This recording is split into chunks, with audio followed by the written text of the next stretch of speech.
Assalamualaikum warahmatullahi wabarakatuh. Bertemu lagi dengan saya di pembahasan materi tentang pendapatan nasional selanjutnya, yaitu tentang metode perhitungan pendapatan nasional dengan 3 pendekatan. Baik, selanjutnya kita akan membahas tentang metode yang pertama, yaitu pendekatan produksi. Di dalam pendekatan produksi, kita menjumlahkan seluruh nilai tambah atau value added, ya. Di mana di sini nilai tambahnya adalah dari sektor-sektor perekonomian. Kurang lebihnya ada sekitar 17 sektor. Contohnya misalnya sektor peternakan, perikanan, industri, jasa, dan lain sebagainya. Silakan dicari ya. Kemudian untuk rumusnya sendiri yaitu Y sama dengan Q1 dikali P1. Q ini adalah kuantitas ya atau jumlah. P di sini adalah price atau harga. Ya, di sini angkanya berarti menunjukkan sektor keberapa gitu ya. 1, 2 dan seterusnya. Ditambah Q2 dikalikan P2, berarti sektor yang kedua ini ya. Perkalian antara kuantitasnya dikalikan dengan harganya, ditambah seterusnya ya. Tadi ada 17 sektor, bisa jadi 17-nya semua dimasukkan sampai dengan ini ada QNPN. Jadi berapa sektor nanti yang dimasukkan. Oke. Kita coba langsung di dalam contoh soal berikut ini. Diketahui ada barang yang diproduksi di dalam negara X ya. Apa saja itu? Yang pertama pakaian ya, sektor di pakaian, kemudian 2 pertanian, 3 peternakan.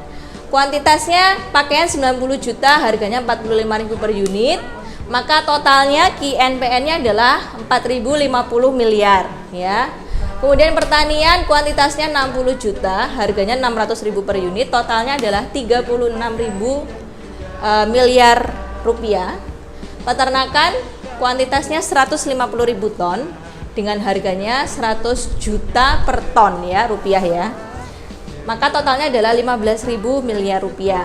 Nah, karena ini sudah dijumlahkan semuanya, maka pertanyaan di sini adalah berapa pendapatan nasional? Y di sini adalah lambang pendapatan nasionalnya ya.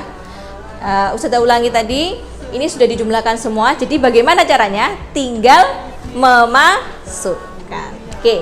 Yang pertama ya, Q1 P1-nya berapa? Yaitu pakaian ya, yang pertama berapa tadi? 4.050 miliar. Ini satuannya sama ya, miliar. Nah, kita keep dulu satuannya. Ditambah sektor yang kedua yaitu pertanian. Ini tadi yang pertama pakaian, kedua pertanian yaitu 36.000 miliar. Ditambah berapa? Peternakannya 15.000 miliar rupiah. Selanjutnya berarti tinggal kita jumlahkan antara pakaian, pertanian, dan peternakan. Berapa? 55.000. Hasilnya adalah 55.050 miliar. Jadi total pendapatan nasional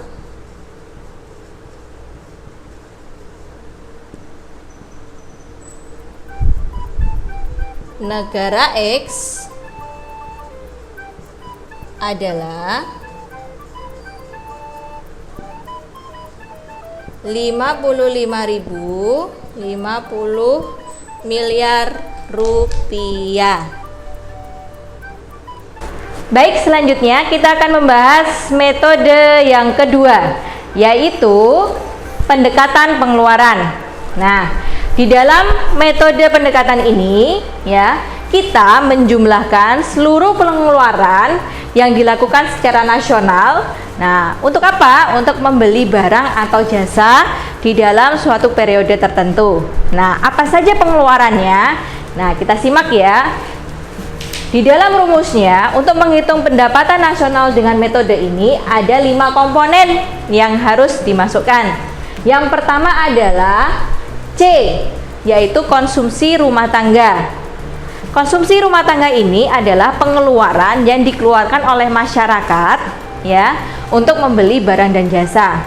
Perlu kalian ketahui kalau di Indonesia mayoritas pendapatan nasional atau lebih dari 60% pendapatan nasional negara kita ditopang dari pengeluaran rumah tangga ini. Sehingga apabila terjadi penurunan daya beli sangat berdampak terhadap pertumbuhan dari pendapatan nasional. Oke. Selanjutnya I. I di sini adalah pengeluaran yang digunakan untuk investasi. Ya, investasi dalam rangka apa? Bisa menanamkan barang modal atau yang lain. Oke. Kemudian ada G. G di sini adalah pengeluaran pemerintah, ya. Jadi pengeluaran yang dilakukan pemerintah untuk membeli barang dan jasa biasanya kita dapat melihat itu di APBN atau APBD. Selanjutnya X dan M, ya. X di sini adalah ekspor, ya, dan M di sini adalah impor. Jika ekspor melebihi impor berarti nanti akan terjadi pertambahan atau plus. Apabila impornya lebih besar, maka otomatis akan mengurangi. Nah, ekspor itu apa? Yaitu jika kita menjual dari barang di dalam negeri ke luar negeri. Kalau impor itu berarti kita membeli dari luar negeri ke dalam negeri. Oke, kita coba ya biar bisa lebih memahami tentang metode ini. Kita masuk saja ke contoh soal berikut ini. Ya, jika diketahui ya di negara X ya, konsumsi rumah tangganya yaitu 5.000 triliun rupiah, ekspor 1.000 triliun rupiah, impor 500 triliun rupiah, pengeluaran pemerintah 2.500 triliun rupiah, laba 6.000 triliun rupiah, gaji 1.000 triliun rupiah, dan investasi 2.000 triliun rupiah. Pertanyaannya, berapakah pendapatan nasionalnya? Nah, tinggal kita masukkan ke dalam rumus. Yang pertama, kita perlu mencermati komponen konsumsi rumah tangga. Di dalam soal ini ada di mana? Ini ya. Oke. Konsumsi rumah tangga atau C-nya adalah 5.000 triliun rupiah. Seperti biasa satuannya sudah keep dulu, ditambah selanjutnya I. I adalah investasi. Di soal ada. Kita masukkan 2.000 triliun rupiah ditambah apa lagi? G. G di sini pengeluaran pemerintah ada. Ya. Sehingga G-nya di sini adalah 2.500 triliun rupiah. Selanjutnya ekspor dan impor. Ekspornya di sini ada 1.000 triliun rupiah dikurangi impornya yaitu 500 triliun. Oke. Lalu bagaimana Ustazah kalau di sini ada laba dan gaji? Nah, kalau di soal ada laba dan gaji, tapi di dalam metodenya tidak diperlukan, maka kita tidak perlu menggunakan ini ya. Artinya, data di sini hanya data tambahan atau bisa jadi data pengecoh, gitu ya. Hati-hati. Oke. Kita lanjutkan ya. Kita jumlahkan 5.000 ditambah 2.000 ditambah 2.500 ditambah hasil pengurangan dari 1.000. Oke, kita jumlahkan yang ini dulu. 7.000 ditambah 2.500, 9.500 ditambah hasil pengurangan ekspor dan impornya 500. Jadi Y-nya jumlahnya ini adalah 10.000. Kesimpulannya, jadi pendapatan nasionalnya adalah 10.000 triliun rupiah. Semoga bisa dipahami. Metode perhitungan pendapatan nasional yang ketiga, yaitu pendekatan pendapatan.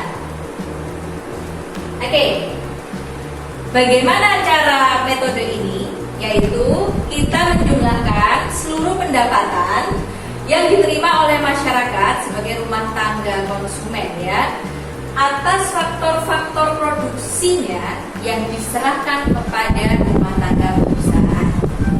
Oke, nah rumusnya apa?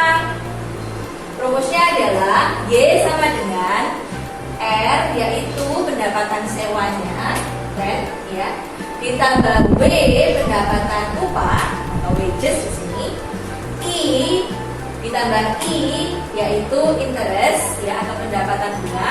Nah, kalau kita sebagai muslim sebaiknya kita menghindari riba yaitu menghindari bunga. Sehingga kalau kita lebih memilih mencari yang sesuai dengan syariat saja ya, yaitu bagi hasil. Oke. Kemudian P yaitu profit atau laba usaha. Oke. Agar lebih memahami kita juga masukkan ke contoh soal berikut ini. Ya. Apabila negara X memiliki data berikut ini. Ekspor 50 triliun rupiah, impor 10 triliun rupiah, laba atas usahanya 100 triliun rupiah, bunga atau bagi hasil, sudah lebih memilih bagi hasil saja ya, non ribawi. Oke, 50 triliun rupiah, upah pekerja 500 triliun rupiah, pendapatan sewa 100 triliun rupiah. Nah, kita masukkan ke dalam rumus data-data yang ada di dalam soal tersebut. Pertanyaannya adalah berapa pendapatan nasionalnya? Y sama dengan kita cari R-nya dulu. Adakah di sini? Ada ya. Yaitu pendapatan sewa 100 triliun. Ditambah W yaitu utangnya.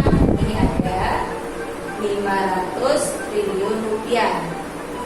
Ditambah I-nya yaitu bagi hasilnya 50 triliun rupiah, dan ditambah lagi P-nya yaitu labanya 100 triliun rupiah. Kita jumlahkan ya, 100 ditambah 500 ditambah 50 ditambah 100.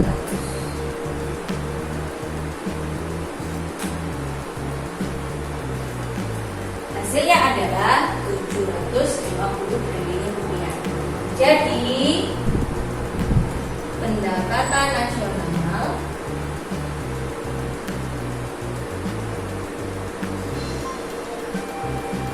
negara X adalah 750 triliun rupiah menggunakan pendekatan pendapatan. Baik, alhamdulillahirabbil alamin. 3 metode perhitungan pendapatan nasional dengan 3 pendekatan. Yang pertama ada pendekatan produksi, kedua pendekatan pengeluaran, dan yang terakhir ini yaitu pendekatan pendapatan telah kita pelajari bersama-sama. Semoga kalian bisa memahami dan juga bisa menjadi ilmu yang bermanfaat. Tetap semangat, sampai jumpa di materi kita selanjutnya. Assalamualaikum warahmatullahi wabarakatuh.